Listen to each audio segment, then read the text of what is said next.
ना इधर ना उधर, सीधे मुद्दे पर नजर। और क्या है आज की खबर, आप देखना शुरू कर चुके हैं न्यूज़ 18 पुनीत के साथ। अमेरिका और ईरान के बीच क्या युद्ध की शुरुआत हो चुकी है? क्योंकि पहले तो ये कहा जा रहा था कि हम बम्बर्स आएंगे, हमने तैयारी कर ली है, सारी बातें हो रही थी। लेकिन अब जो खबर निकलकर सामने आई है उससे ऐसा लगता है कि इस मामले में, युद्ध के मामले में पहल ईरान की तरफ से हो गई है। अमेरिका की तरफ से यह दावा किया जा रहा है, लेकिन यह किस प्रकार का युद्ध है? टेक्नो युद्ध कहा जा रहा है। यह टेक्नो युद्ध क्या है, इसको समझते हैं। मेरे वरिष्ठ सहयोगी अंकुर जी मौजूद हैं। अंकुर जी। Thank you Puneet. लेकिन आज आपको ये समझना होगा पुनीत कि जो पुरानी लड़ाइयाँ थी, जो जंगें वैसे लड़ी जाती थी कि घोड़े पे सवार होके लोग आते थे, अब पूरा सिस्टम बदल चुका है। पूरी दुनिया अब जो है नए तरीके से लड़ाई करती है और नए नए तरीके अपनाए जाते हैं। और हैरानी की बात यह है, आज हम अपने दर्शकों के सामने ये खुलासा करेंगे कि ईरान को ये माना जाता है कि ईरान के पास ज़्यादा सोफिस्टिकेटेड टेक्नोलॉजी नहीं है, लेकिन इसका उल्टा है। क्योंकि जब हम रिसर्च कर रहे थे आज, तो आज हमें पता चला कि ईरान के पास वो सारी चीज़ें हैं जो अमेरिका कल्पना भी नहीं कर सकता। और उसी की वजह से उसको अमेरिका जो है चौंक भी रहा है, हैरान भी हो रहा है। बिल्कुल। वो पहले जो कह रहा था कि हमने डिएगो गार्सिया में इतने विमान तैनात कर दिए हैं, स्टेल्थ बॉम्बर्स हैं, B-2 स्टेल्थ बॉम्बर्स हैं, आएंगे और धमाका मचा देंगे और धमाल मचा देंगे, तो उसकी क्या हवा निकली है? क्या हुआ है, क्या खबर आई है? खबर ये है कि C-17 एक विमान था।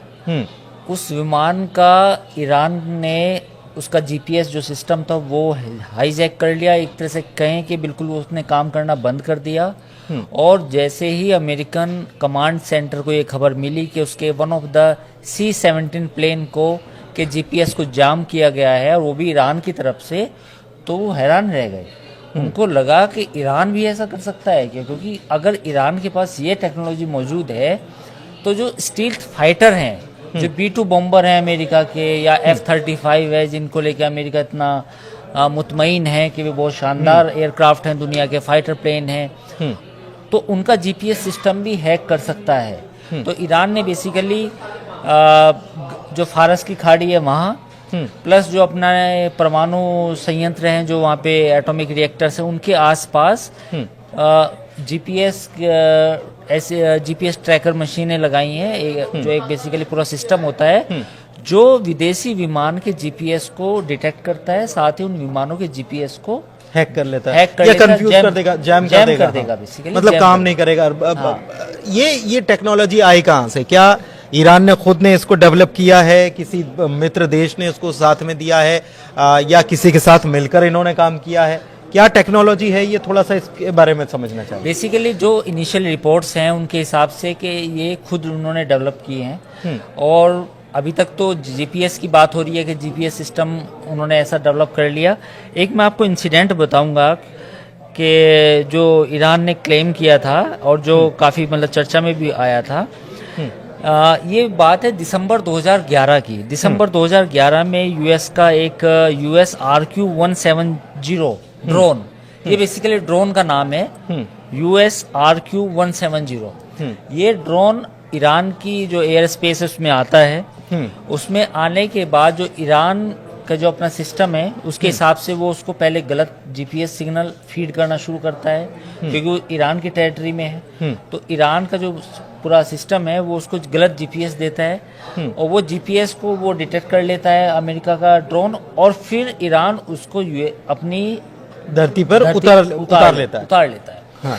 तो जब इस तरह की घटना हुई तो अमेरिका ने साफ इनकार कर दिया कि ऐसा हो ही नहीं सकता। हालांकि अमेरिका ने ये जरूर माना कि उसका वन ऑफ द जो ड्रोन था, जो ईरानियन सीमा में चला गया था, वो कहीं गायब हो गया, गिर गया, या उसको शॉट कर दिया गया, मार गिराया गया।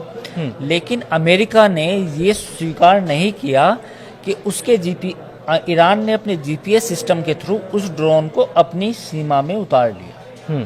तो ये जो बात थी ये अमेरिका ने स्वीकार नहीं की। तो लेकिन ये 2011 की बात है और आज 2025 चल रहा है, तो आप सोच सकते हैं 14 साल में ईरान ने ऐसा कुछ और चीजें भी डेवलप की होगी। एक ऐसी मैं इंसिडेंट और आपको बताता हूँ। ये है जुलाई 2019 की। जुलाई 2019 में RQ-4 global hoc surveillance drone था, ये भी ईरान की सीमा में आया। इस ड्रोन को भी ईरान ने गलत जीपीएस फीड करके, जैसा ईरान दावा करता है, उसको भी अपनी सीमा में उसको पहले उतारा और फिर उसको डिस्ट्रॉय कर दिया। तो ये इंसिडेंट कुछ हो चुकी है। अब सवाल उठता है ये कि जो स्टील्थ फाइटर है, यानी कि जो अमेरिका कहता है कि हम रडार पे भी नहीं आएंगे, कहीं दिखाई नहीं देंगे, तो क्या वो एग्जिस्ट करते हैं कि ईरान कुछ कर पाएगा? अब ईरान का दावा क्या है इसमें? ईरान का दावा ये है कि उसके पास जो रडार की जो जैमिंग टेक्नोलॉजी है वो मौजूद है, जो ईरान कहता है, और बेसिकली एक काउंटर तकनीक है। और उन्होंने कहा है कि इस सिस्टम का नाम जो है ईरान ने जो दिया उसका नाम है नस्र और फतेह 360।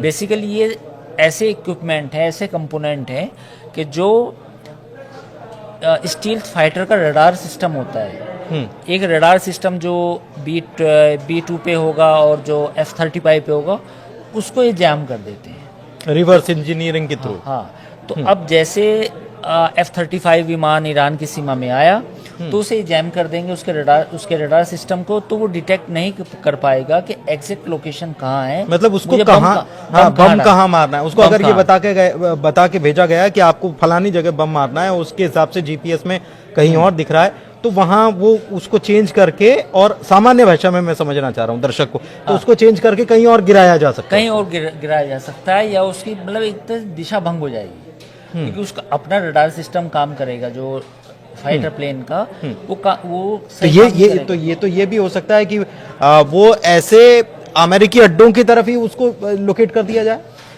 हो सकता है, और ये भी हो सकता है कि रेगिस्तान में बहुत बड़ा इलाका, ईरान ना बेसिकली बिल्कुल वैसा कंट्री है, डेंसली पॉपुलेटेड नहीं है, मतलब खुला खुला, कई शहर एक शहर दूसरे शहर के बीच में काफी दूरी है, सैकड़ों हजारों किलोमीटर की, तो वो ऐसी जगह भी गिर सकता है जहाँ पे कोई इंसान ना रहते हो, या उसके जो परमाणु संयंत्र हैं, जो ये तो जो टारगेटेड मिसाइल्स होती हैं, ये तो उसके साथ भी किया जा सकता है। बिल्कुल किया जा सकता है, क्योंकि वो भी एक, उनके अंदर भी जीपीएस डेटा होता है। देखो, ये बात तो समझनी पड़ेगी कि हर चीज जीपीएस से ही गाइडेड होती है। उनको बताया जाता है कि ये लोकेशन है, उनकी मेमोरी में वो चीज़ें फिट की जाती हैं, और फिर वो मिसाइल हो या कोई प्लेन हो, ऐसे ही काम करता है। तो अब ईरान का कहना ये है, दावा ये है ईरान का, कि उनके पास फतेह 360 और नस्र, ये दो ऐसे सिस्टम हैं जिसके जरिए वो दुश्मन के रडार सिस्टम को हैक कर सकते हैं, और साथ ही उनको जो जीपीएस डेटा चाहिए उस जीपीएस डेटा को भी हैक कर सकते हैं। तो जीपीएस डेटा को भी हैक किया जा सकता है, और ये IRGC ने और ईरानी इलेक्ट्रॉनिक इंस्टीट्यूशन ऐसा कुछ करके है, उसने भी, दोनों ने मिलकर डेवलप इसको किया है, ये दावा किया जाता है। मैं चीज इसको आपसे और समझना चाह रहा हूं कि इसमें कि ये केवल जीपीएस सिस्टम वाली चीजें इसके पास, ईरान के पास ताकतवर है, या और कुछ भी है? देखिए, एक ईरान में एक साइबर आर्मी करके उन्होंने एक यूनिट है, बेकायदा ईरानियन आर्मी का पूरा यूनिट है जिसको साइबर आर्मी बोलते हैं। तो उन्होंने पिछले 10 सालों में इन चीज़ों पे काम किया है। एक ऐसे ही उनका सिस्टम है फतेह 110 और खैबर सेखान, ये दो चीजें, दो उनके नए और सिस्टम है। ये सिस्टम जो यूएस का क्रूज मिसाइल का सिस्टम है, यानी कि यूएस की तरफ से कोई क्रूज की मिसाइल दागी गई तो वो अपनी डायरेक्शन भटक सकती है, क्योंकि ये जो सिस्टम है ये एज ए काउंटर जीपीएस काम करेगा। तो उस क्रूज मिसाइल के अंदर जो सिस्टम फीड करे, जो सिस्टम होगा, जो काम कर रहा होगा, उसका ध्यान भटका सकता है। तो ये इस सिस्टम का नाम है फतेह 110 और खैबर सेखॉन। तो ये दो इनके एक तरह से काउंटर क्रूज मिसाइल सिस्टम। तो ईरान ने पिछले 10 सालों में बहुत सारी चीज़ें की हैं, जैसे ऑब्वियसली वो परमाणु बम बनाना चाहता है। दूसरी जो इलेक्ट्रॉनिक वारफेयर सिस्टम है, एआई का भी वो यूज़ कर रहे हैं। जैसे कुछ इनिशियल रिपोर्ट्स बताती हैं कि ईरान एआई का यूज़ भी कर रहा है, ताकि आने वाले समय में जब कभी लड़ाई की स्थिति आए या जंग की हालत आए तो उसमें उस एआई का यूज़ करके भी अपने आप को बचाया जा सके। अब जैसे उनके कुछ डोमेस्टिक रडार सिस्टम है, उनमें उनका नाम बता सकता हूँ। एक है गादिर, एक है कास्ता, एक है कावोस। ये 3 रडार सिस्टम है ईरान के, जो बेसिकली स्टील्थ फाइटर होते हैं और जो ड्रोन्स होते हैं लंबी दूरी के, उनको डिटेक्ट करते हैं। तो आमतौर पे ये माना जाता है कि स्टील्थ फाइटर्स तो आएंगे नहीं वो रडार में। लेकिन ईरान दावा करता है कि उसके पास जो ये गादेर, कास्ता और कवोश जो 3 डिफेंस सिस्टम है, रडार सिस्टम है basically, they can detect stealth fighter also.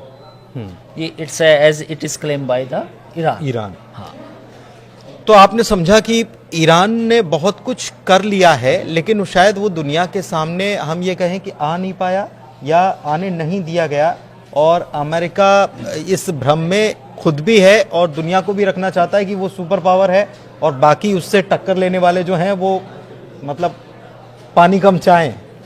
नहीं है ये बात भी हो सकती है, लेकिन पिछले ये बात तो सच है कि पिछले 10-15 सालों में, या यूँ कहें कि पिछले 20-25 सालों में ईरान का पूरा फोकस अपनी मिलिट्री पे रहा है।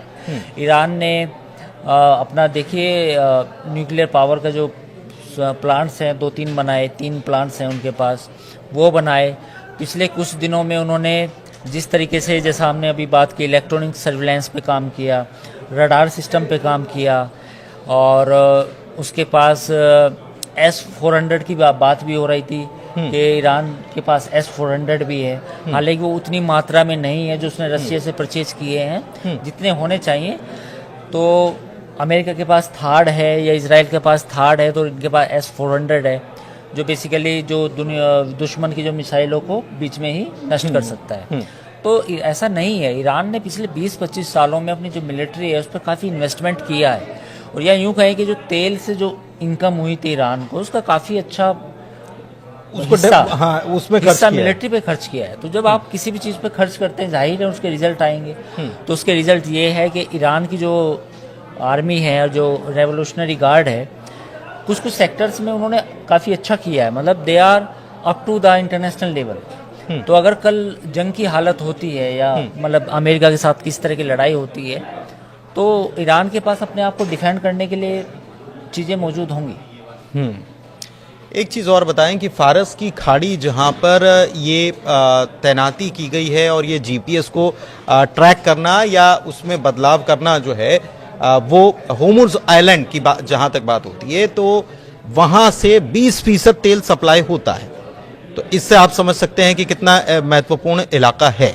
मैं एक चीज़ और आपसे समझना चाह रहा हूं कि यमन में लगातार हूतीस पर अटैक कर रहा है अमेरिका, हथियार भी उसके खाली हो रहे हैं, जाहिर तौर पर काफ़ी महंगा साबित हो रहा है। एक खबर ये भी आई कि ट्रंप इसको लेकर भी परेशान है कि बहुत महंगा पड़ रहा है ये। बिल्कुल। और ये अगर महंगा पड़ रहा है, और ईरान ने अभी खामोशी इस मामले में अख्तियार करके रखी है, और ये भी कहा है कि हमारे पास तो मिसाइलों का पूरा भंडार है, 1 लाख से ज़्यादा मिसाइलें हैं। सवाल ये भी है, आज मैं कहीं रिपोर्ट्स पढ़ रहा था पुनीत, कि अमेरिका तो ग्राउंड इन्वेजन की तरफ भी सोच रहा है कि हुतीज से अब एयर अटैक्स उतने प्रभावी नहीं रहे हैं। आप देखिए अमेरिका ने कितने बॉम्ब डाले हैं, कितनी बॉम्बिंग की, और उससे 4-6 महीने पहले तो इजराइल हुतियों पे बॉम्बिंग कर चुका है। लेकिन बावजूद इसके हुतीज का जो मतलब अटैक है वो कम होने के नाम नहीं ले रहे। तो ऐसी हालत में अमेरिका इस चीज़ को भी सोच रहा है कि ग्राउंड इन्वेजन किया जाए। तो लेकिन अब देखना होगा कि क्या वो कर पाता, क्योंकि इतना आसान भी नहीं है। लेकिन महंगा तो पड़ रहा है, महंगा तो ऑब्वियसली पड़ रहा है। दूसरी बात, इतनी बड़ी टेरिटरी है, मतलब आसपास चारों तरफ जो कंट्रीज हैं उसमें 2-3 चीज़ें हैं। जैसे मैं सऊदी अरब की अगर बात करूं कि सऊदी अरब का तो सपोर्ट मिलेगा हुतीज को कंट्रोल करने के लिए, लेकिन पास में फिर ईरान भी है। हुतीज पे अगर आप ग्राउंड इन्वेजन करते हैं तो फिर ईरान भी रिएक्ट कर सकता है। दूसरा कतर, ओमान, ये कंट्रीज भी हैं, ये नहीं चाहेंगे कि एक मिस्र हुआ, गल्फ में, मिस्र हुआ, हाँ, गल्फ में एक नया कोई लड़ाई छिड़ जाए, जैसे इराक में ऑलरेडी हुई थी लड़ाई। तो ये सारी चीज़ें हैं, देखना होगा। लेकिन ये बात सही है आपकी पुनीत, कि इतने बॉम्बिंग के बाद भी हुतीज का जो मामला है वो सुलटा नहीं है। वो अभी भी मामला अमेरिका के लिए गले की फांस बनी हुई है। गले की फांस बनी हुई है। दूसरी तरफ गले की फांस बने होने के बावजूद भी ट्रंप जो हैं वो धमका रहे हैं ईरान को। लेकिन एक चीज़ मैं आपसे और समझना चाह रहा हूँ कि ये जो स्थितियाँ बन रही हैं, हर तरफ से ट्रंप घिरते चले जा रहे हैं, चाहे फिर वो वहाँ पर उनके टैरिफ वाला मामला हो। ये दूसरी खबर ये आती है कि एक ईरान ने काउंटर अटैक ही कह सकते हैं इसको कि वो गश्त करने गए थे या खुफिया जानकारी जुटाने गए थे तो उन्हीं को निपटा दिया। बिल्कुल ये बात भी है। एक्चुअली क्या है कि पूरा आप कियोस को अगर देखें मिडिल ईस्ट में, ये लंबा चलने वाला है। आप देखिए इसराइल पर आज हमास ने करीब 10 रॉकेट दागे जिसमें करीब 2-3 लोग घायल भी हुए। लेकिन उससे पहले 2 दिन पहले इसराइल ने जो बॉम्बिंग की उसमें 50 से ज़्यादा लोग मारे गए, जिसमें औरतें और बच्चे भी थे। तो ये जो इसराइल हमास से शुरू हुई लड़ाई, फिर हिजबुल्ला इन्वॉल्व हुआ, फिर हिजबुल्ला के खिलाफ लड़ाई हुई, अब ये हुतीज आए, हुतीज के बाद अब ईरान और अमेरिका बिल्कुल डायरेक्ट कन्फ्रंटेशन में है। तो हो सकता है, जैसा हमने पहले भी अपने पुराने वीडियो में कहा था, कि ट्रंप जो टैरिफ वॉर है उससे ध्यान भटकाने के लिए ईरान के साथ सीधी लड़ाई कर सकते हैं। तो ऐसी इस बात की आशंका पूरी है। इस बात की आशंका पूरी है। 2 महीने का वक्त दिया था, 1 मई को खत्म हो रहा है, लेकिन इसके बाद क्या होगा?